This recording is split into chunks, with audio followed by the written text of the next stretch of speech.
জনগণকে তো আপনার ঈমান বুঝাইতে হবে, জনগণকে তো তাওহীদ বুঝাইতে হবে, জনগণকে তো জিহাদের অনুপ্রেরণায় অনুপ্রাণিত করতে হবে। এনারা তো শাসকরা তো জনগণকে অনুপ্রাণিত করে নাই। ইরানের খামেনিরা, আমি কিন্তু ওনাদের এখন দোষ দিচ্ছি না। আপনি বলবেন যে এনারা এখন বিপদে পড়েছে, এখন ওনাদের সমালোচনা করছেন না। এনারাও যে শিয়া মতবাদে প্রভাবিত হয়ে যে নির্দিষ্ট একটা শাসক গোষ্ঠী তারা শাসন চালনা করছেন প্রায় ৭৯ সাল থেকে আজকে প্রায় ৪০ বছরের উপরে হয়ে যাচ্ছে, কিন্তু জনগণকে তাওহীদের শিক্ষা দেন নাই, জনগণকে জেহাদের অনুপ্রেরণায় অনুপ্রাণিত করেননি, জনগণকে আল্লাহ রসুলের সেই প্রকৃত ইসলাম শিক্ষা দিলে আজকে জনগণ পালাইতো না। এখন শাসক যুদ্ধ করছে, জনগণ পালাতে পারছে না।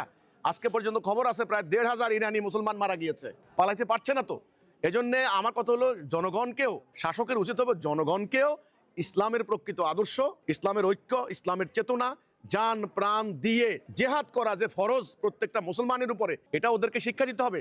এখন সবাই মিলে শিখায় কি? নামাজ পড়া ফরজ, আচ্ছা নামাজ পড়া ফরজ। রোজা রাখা ফরজ, আচ্ছা রোজা রাখা ফরজ। সবাই দেখেন রোজা রাখে, নারী শিশু বৃদ্ধ সব দল মিলে রোজা রাখে, কিন্তু জেহাদ ফরজ এটা শিখাইছে?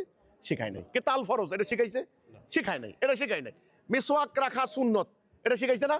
আমাদের তবলিগ শিখায়, হুজুররা শিখায় মিসওয়াক রাখা সুন্নত। আচ্ছা তলোয়ার রাখা সুন্নত এটা কি শিখাইছে? শিখাই না। ব্রিটিশরা দখল করার পরে আমাদের কাছ থেকে অস্ত্রের লাইসেন্স কেড়ে নিয়েছে। আজকে আমরা মুসলমানরা কিচ্ছু নাই আমাদের কাছে, রাষ্ট্রের কাছে অস্ত্র নাই, আমাদের জনগণের কাছে অস্ত্র নাই।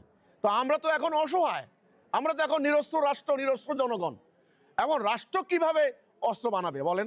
রাষ্ট্র তো ঋণগ্রস্ত।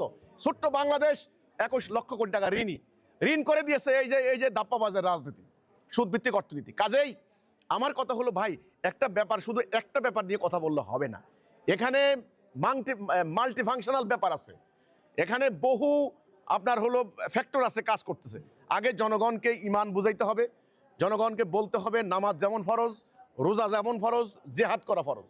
জনগণকে বুঝাইতে হবে জান মাল দিয়ে জাতির জন্য, ইসলামের জন্য জান মাল দিয়ে লড়াই করা তোমার জন্য ফরজ, ফরজে আইন। রাসূলুল্লাহ সাহাবীদের চরিত্র কি সেটা দেখাইতে হবে।